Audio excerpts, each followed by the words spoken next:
Dan sepanjang sejarah gereja memang terjadi proses seperti ini, di mana gereja juga mengajak kita menghormati para kudus.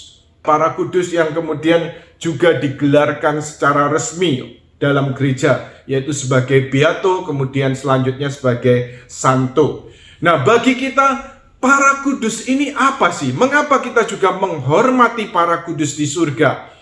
Sebab karena seperti dalam iman kita, dalam syahadat singkat aku percaya, kita juga mengungkapkan aku percaya akan persekutuan para kudus. Dan di sini gereja mengajak kita melihat sebenarnya mengapa kita menghormati para kudus. Yang pertama karena para kudus adalah pendoa syafaat yang unggul bagi kita. Bandingkan Katekismus Gereja Katolik 956. Mari kita baca bersama dari apa yang diajarkan gereja dalam Katekismus Gereja Katolik nomor 956. Doa syafaat para kudus. Sebab karena para penghuni surga bersatu lebih erat dengan Kristus, mereka lebih meneguhkan seluruh gereja dalam kesuciannya. Mereka menambah keagungan ibadat kepada Allah yang dilaksanakan oleh gereja di dunia. Dan dengan berbagai cara mereka membawa sumbangan bagi penyempurnaan pembangunannya. Sebab mereka yang telah ditampung di tanah air dan menetap pada Tuhan, karena Dia, bersama Dia, dan di dalam Dia tidak pernah berhenti menjadi pengantara kita di hadirat Bapa, sambil mempersembahkan pahala-pahala yang telah mereka peroleh di dunia, melalui pengantara tunggal antara Allah dan manusia, yakni Kristus Yesus. Demikianlah kelemahan kita amat banyak dibantu oleh perhatian mereka sebagai saudara. Lumen Gentium artikel 49. Lalu di sini gereja mengutip beberapa ungkapan para kudus. Jangan menangis, sesudah saya mati, saya akan lebih berguna bagi kamu dan akan menyokong kamu secara lebih baik daripada selama saya hidup. Diungkapkan oleh Santo Dominikus dalam sakrat maut kepada sesama saudara serikat. Saya akan mengisi kehidupan saya di surga dengan melakukan yang baik di dunia. Diungkapkan Santa Teresia dari kanak-kanak Yesus. Jadi dalam hal ini, kita bersyukur kepada Tuhan karena iman Katolik yang Tuhan anugerahkan. Artinya apa? Kita tidak pernah sendirian. Kita tidak pernah berjuang sendirian selama pesiaran kita menuju tanah air surgawi. Karena apa? Kita mempunyai pendoa-pendoa syafaat di surga, yang siang malam mereka berjaga-jaga memandang Allah dalam kemuliaan surgawi. Bayangkan Bapak Ibu saudara-saudari terkasih dalam Kristus, dalam hidup kita pun, dalam hidup sehari-hari, kita juga tidak segan-segannya di tengah kesulitan, di tengah masalah. Kita juga mohon dukungan doa dari teman-teman kita, kenalan-kenalan kita, dari teman-teman komunitas rohani kita, atau orang selingkungan, nah atau juga pelayan-pelayan Tuhan seperti romo, suster, siapapun itu. Kita di tengah kesulitan, tolong doakan saya.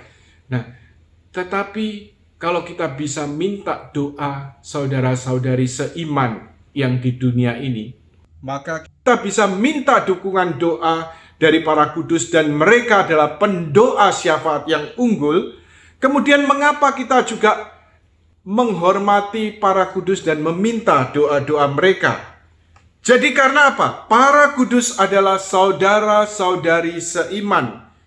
Gereja mengajar persekutuan para kudus ini bukan hanya di dunia saja. Tetapi kita lihat persekutuan para kudus ini adalah gereja yang sedang bersiara. Jadi bagi kita semua umat beriman yang hidup di dunia ini.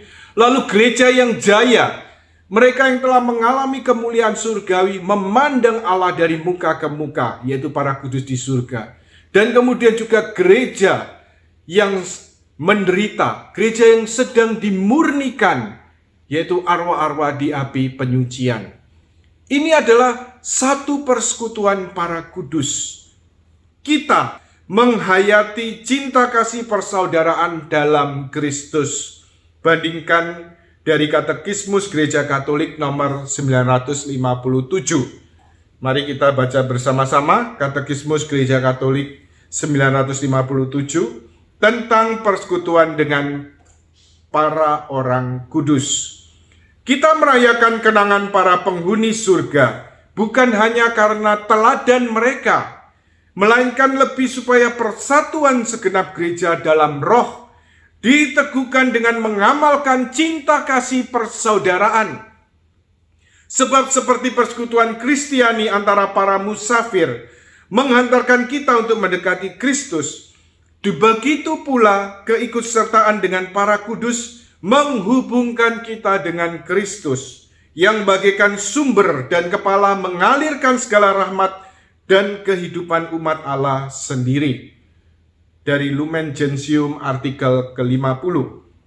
Kita menyembah Kristus karena Ia adalah Putra Allah, tetapi para saksi iman kita kasih sebagai murid dan peniru Tuhan, dan karena penyerahan diri yang tidak ada tandingannya kepada Raja dan Guru mereka, semoga kita juga menjadi teman dan sesama murid mereka. Diungkapkan Santo Polikarpus Martir. Jadi kalau kita lihat betapa indahnya persekutuan para kudus dalam gereja Katolik. Karena bukan hanya saudara-saudari seiman yang hidup di dunia ini, tetapi kita menghayati kasih persaudaraan, menghayati kehidupan gereja ini juga bersama para kudus di surga. Mereka adalah saksi-saksi iman, sebagaimana yang juga diungkapkan dalam surat kepada orang Ibrani. Nah, demikian juga mereka adalah saksi-saksi iman, dan kita boleh hidup dalam persaudaraan dan persekutuan dengan mereka. Juga demikian dengan gereja yang menderita, gereja yang dimurnikan di api penyucian, yaitu arwah-arwah yang telah meninggal dunia di api penyucian.